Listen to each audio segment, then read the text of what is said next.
Ես չգիտեմ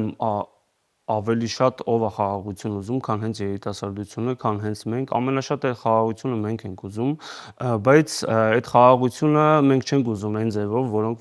որ ձևով որ պատկերացնում են այս իշխանությունները։ Պատկերացրած խաղաղությունը արժանապատիվ է, մեր պատկերացրած խաղաղությունը միակողմանի զիջումներով չի,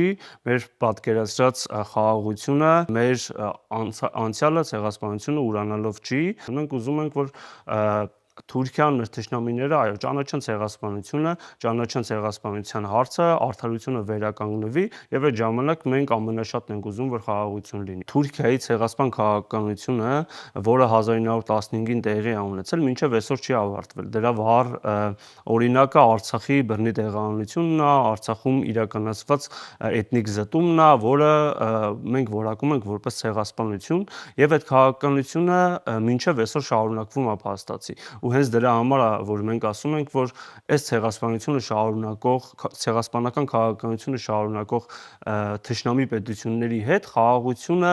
այսօր նույնիսկ ծիծաղելի է, որովհետև եթե մեր թշնամիները ընդունած լինեին, որ իրանք իրականացրել են ցեղասպանություն, եթե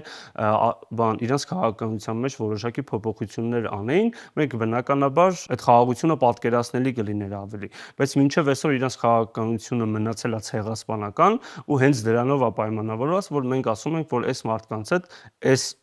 առանց այս քաղաքականության փոփոխության խաղաղություն այս բանին ուղղակի հնարավոր չի։